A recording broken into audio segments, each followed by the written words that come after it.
John Richter with Chest Freezer Cold Plunge, and I'm here today to go into some more details about how to drill holes into the lid of a chest freezer.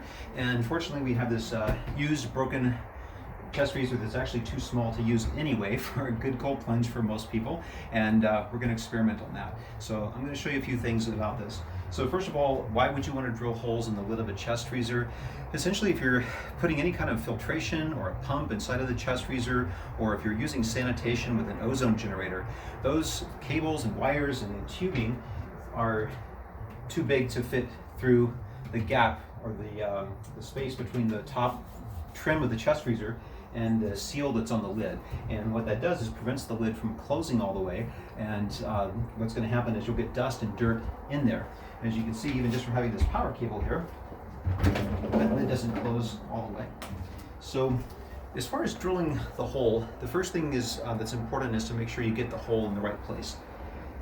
Most chest freezers in the back here are going to have an extra cable that connects the power to the light that's on the inside of the chest freezer, and whatever side that cable is on where it connects, it's usually a good idea not to drill on that side. It's better to drill on the other side. It's best to drill the hole closer towards the back or the hinge of the lid. That way there's going to be less movement on the cable, less potential wear and tear on the cable every time you open and close the lid. If you put that hole towards the front, there's more movement, further movement of the cable when the lid opens and closes. Now, if you do need to drill on this side, one quick tip would be to drill above where that light is.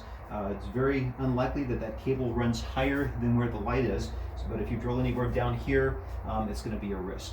So you want to drill over here. It's a good idea to get your measurements, make sure that you're drilling far enough up the lid so it's going to be actually in the opening of the chest freezer over here, but again, keeping it as close to the back as you possibly can. Typical drill bits are not going to work. What you want to do is use what's called a hole saw, and another video, or there's more information about going into what detail about what size of hole saw to use. I'm not going to go into details about plugging the hole or running the cable through there today. This is just about drilling the hole. So the hole saw basically is a piece here that allows you to drill a bigger hole than a typical drill bit.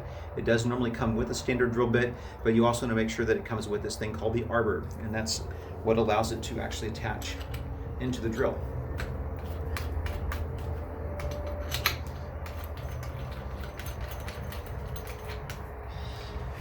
So once you get that all set up, essentially all you need to do is come back over here. Again, I'm not going to measure this precisely because it's a used chest freezer and it really doesn't matter.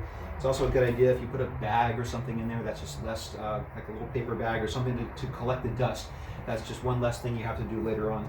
So it's usually easier also to drill from the outside of the chest freezer. You're going to make sure that you've got a nice straight 90-degree angle coming down so you're going straight into it, and just take it easy.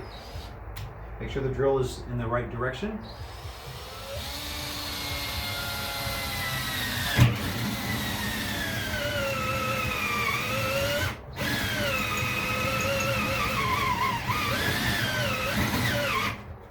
And sometimes you need to back off a little bit.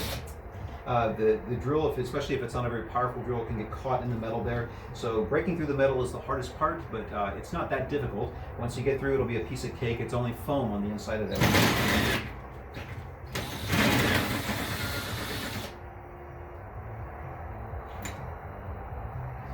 Once you have that piece out there, you can take a flat-headed screwdriver and in the hole, just poke through there and work that little piece of metal out.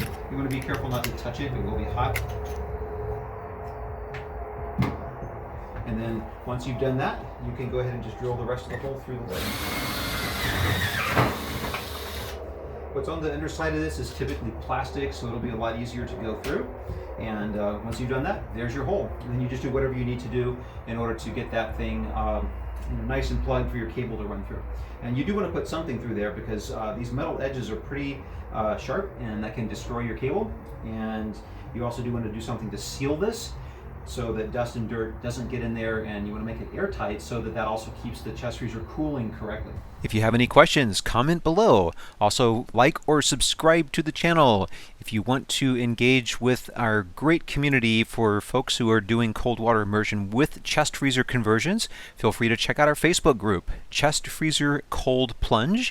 And you're also welcome to check out my website. I offer an ebook, I do consultations, so you can enjoy the benefits of cold water immersion in your home.